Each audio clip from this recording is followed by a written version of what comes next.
క్రీస్తునందు ప్రియమైన దేవుని ప్రజలకు వందనాలు. దేవుడు మిమ్మలను దీవించునుగాక. ఈరోజు దేవుని ప్రేమను గురించి మాట్లాడాలని ప్రభువు చేత ప్రేరేపించబడి మీ మధ్యకి వస్తున్నాను. ఈ లోకంలో 4 రకాలైన ప్రేమలు మనకు కనిపిస్తాయి. మానవ జీవితంలో వివిధ సంబంధాలకు కావలసిన ప్రేమ అనేది దేవుడే. బైబిల్ గ్రంథంలో ఒకే ఒక్క పదముతో వివరించండి అని చెప్తే దేవుని ప్రేమే బైబిల్ గ్రంథం మొత్తం మనకు కనిపిస్తుంది. కనుక ప్రేమ మానవ జీవితానికి దేవుడిచ్చిన వరం. కాబట్టి ఆ వరాన్ని మనం కలిగి ఉండాలని, అనేక మంది ప్రజలను ప్రేమించాలని, ప్రేమతో కూడిన జీవితాన్ని జీవించాలని ప్రభు ఇష్టపడుతున్నాడు, ఆశిస్తున్నాడు. కాబట్టి దేవుని సన్నిధిలో మనం నేర్చుకోవలసిన 4 రకాల ప్రేమలు ఏంటి అంటే, మొట్టమొదటి ప్రేమ అగాపే ప్రేమ. ఇది దేవుని ప్రేమ. ఈ దేవుని ప్రేమ షరతులు లేనిది, హవదులు లేనిది, అద్దులు లేనిది, కొలతలు లేనిది. ఈ దేవుని ప్రేమ గురించి మనం ఆలోచన చేసినప్పుడు అది 7 విధాలుగా మనకు కనిపిస్తుంది. ఒకటి, దేవుని ప్రేమ నిస్వార్థమైనది. దేవుని ప్రేమలో స్వార్థం ఉండదు. యోహోను సువార్త మనందరికీ తెలుసు. యోహోను సువార్త 3:16 selfless love. God's love is selfless love. దేవుని ప్రేమ అనేది నిస్వార్థమైనది. రెండవది, దేవుని ప్రేమ శాశ్వతమైనది. ఇర్మియా గ్రంథం 31:3 శాశ్వతమైన ప్రేమతో నేను నిన్ను ప్రేమిస్తున్నాను, విడువక నీ ఎడల కృప చూపిస్తున్నానని దేవుడు సెలవిస్తూ ఉన్నాడు. మూడవ ప్రేమ బౌండ్లెస్ లవ్. ఇది అమోఘమైన ప్రేమ. రోమిలికి రాసిన పత్రిక 8:38-39 చెప్తున్నాడు. ఆయన దేవుని ప్రేమ అనేది అమోఘమైనది. It is a boundless love. ఇక 4వది పరిపూర్ణమైన ప్రేమ. ఆయన ప్రేమ ఫ్లోలెస్ లవ్. మొదటి యోహోను పత్రిక 4:19 అంటాడు, దేవుని ప్రేమ పరిపూర్ణమైనది, దానిలో ఎటువంటి లోపము లేదు అని చెప్తున్నాడు. ఇక 5వది దేవుని ప్రేమ ఫర్గివ్నెస్ లవ్. క్షమించే ప్రేమ అండి. దేవుని ప్రేమలో గొప్ప క్షమాపణ ఉంది.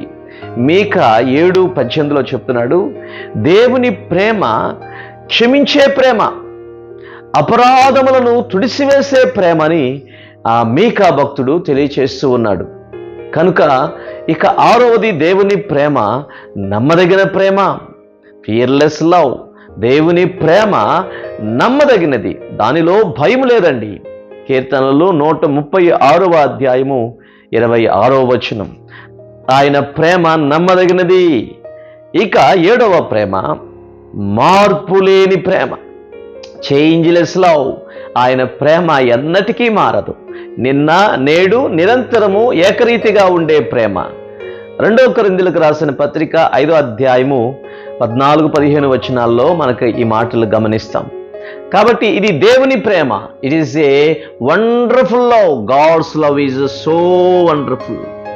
ఇక దేవుని ప్రేమను గురించి ఆయన యోహోను సువార్త 3:16 దేవుని వాక్యం సెలవిస్తుంది. దేవుడు లోకమును ఎంతో ప్రేమించాడు. ఆయన ప్రేమ మహాప్రేమ, ఆయన ప్రేమ గొప్ప ప్రేమ, ఆయన ప్రేమ శాశ్వతమైన ప్రేమ. ఆయన ప్రేమించే దేవుడు గనుకనే ప్రపంచాన్ని లయము కాకుండా ప్రేమిస్తూనే ఉన్నాడు. మానవులమైన మనము ఆయన ప్రేమకు లోబడి ఉండాలని దేవుడు ఆశిస్తూ కోరుకుంటున్నాడు. ఇక 2వ ప్రేమను గురించి నేను మీకు జ్ఞాపకం చేస్తాను. 2వ ప్రేమ తల్లిదండ్రుల ప్రేమ పిల్లల మీద ఉంటుంది. దానిని ఏమన్నారంటే స్టోర్చ్ అన్నారు. స్టోర్చ్ అంటే తల్లిదండ్రులు పిల్లల పట్ల కలిగి ఉండే ప్రేమ. 103వ కీర్తన 13 అంటాడు, తండ్రి తన పిల్లలతో కరుణ చూపించి మాట్లాడినట్లుగా యెహోవా తన యందు భయభక్తులు కలిగిన వారిని ఆయన కరుణ చూపిస్తూ ఉంటాడు. తండ్రి తల్లి తన బిడ్డల మీద ఎటువంటి ప్రేమను కలిగి ఉంటారో అటువంటి ప్రేమ మన మీద దేవుడు మనకు అనుగ్రహించాడు. ప్రేమ అనేది దేవుల్లో నుండి మనకు వచ్చింది. మనిషిలో నుండి వచ్చింది కాదండి, ప్రేమ దేవునిలో నుండి వచ్చింది. ఇది ప్రతి మానవాణ్ణి, ప్రతి మనిషిని నింపుతూ ఉంటుంది. రెండవది స్టోర్జ్ అంటారు, తల్లిదండ్రులు పిల్లల పట్ల కలిగి ఉండే ప్రేమ. మూడవ ప్రేమ ఏంటి అనంటే ఇది ఫిలియో, స్నేహితుల మధ్య. మనకి మన నిత్య జీవితంలో చాలామంది స్నేహితులు ఉంటారు.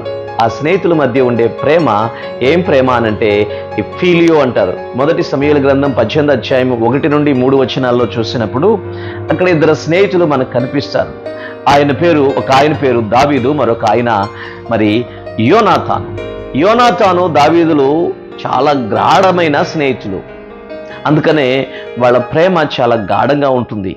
నమ్మకమైన నిస్వార్థమైన ప్రేమ, ఒకరినొకరు ఆదుకునే ప్రేమ, పరస్పరము అవగాహన కలిగి సహాయం చేసుకొని నిజమైన స్నేహితులు మరియు నిజమైన స్నేహ ప్రేమను వాళ్ళు కలిగి ఉంటారు. అందుకనే సామెతల గ్రంథం 17వ అధ్యాయం 17వ వచనంలో చెప్తాడు, నిజమైన స్నేహితుడు విడువక ప్రేమించును. అటువంటి స్నేహితుడంట దుర్దశలో, కష్టకాలములో అతడు సహోదరుడుగా వ్యవహరిస్తాడంట. అవసరాలు అక్కర్లు తీరుస్తూ ఉంటారట. దేవుని బిడ్డలారా, ఈరోజు స్నేహితుల మధ్య ఆ ప్రేమ కరువైపోతున్న దినాలలో మనం ఉన్నాం.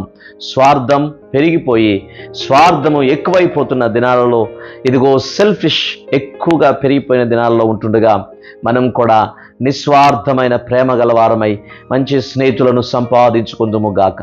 మూడవ ప్రేమను నేను మీకు తెలియజేశాను, అది ఫిలియో, స్నేహితుల మధ్య ఉండే ప్రేమ. నాలుగవ ప్రేమ, ఇక ఈ ప్రేమను ఏమంటారు అంటే ఎరోస్ అంటారు. ఆకర్షణీయమైన ప్రేమ, యవన కాలములో పుట్టే ప్రేమ.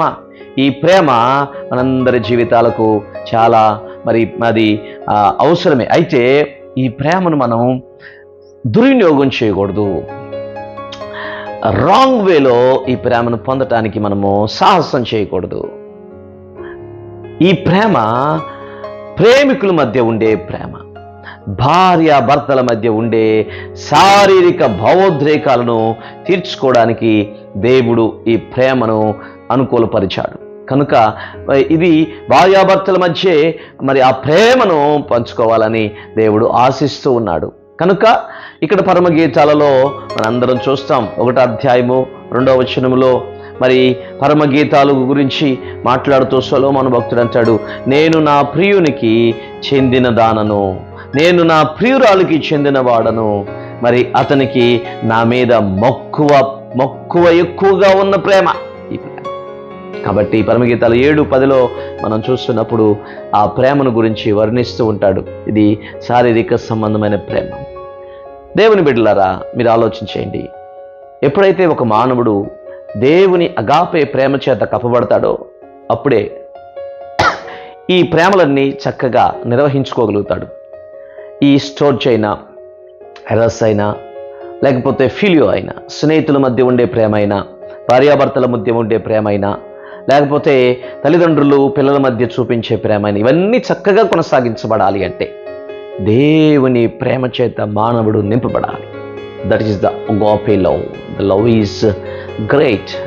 అందుకని ఇప్పటికీ ఎప్పటికీ ప్రేమే గొప్పది, ప్రేమే శాశ్వతమైనది, ప్రేమే నిత్యము నిలిచేది. దేవుని బిడ్డలారా, దేవుని ప్రేమలో శాశ్వతమైన ప్రేమ ఉంది కనుక దేవుని ప్రేమ ఎంతో గొప్పది.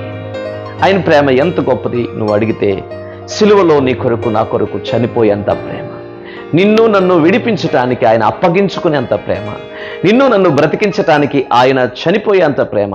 యేసుక్రీస్తు ప్రభు శారీరకంగా ఆత్మీయంగా ఆయన చనిపోయి మనలను శారీరకంగా ఆత్మీయంగా బ్రతికించాలని ఆయన ఇష్టపడుతున్నాడు. అందుకనే యేసునందున్న వారు, యేసు ప్రేమనందు నిలిచిన వారు ఆయన ప్రేమను కలిగి జీవించాలని దేవుడు ఆశిస్తున్నాడు. అలాంటి కృప దేవుడు మీకు అనుగ్రహించునుగాక.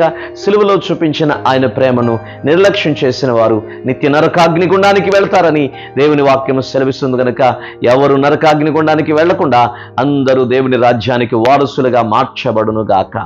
God bless you. దేవుడు మిమ్మల్ని దీవించునుగాక. Praise the lord.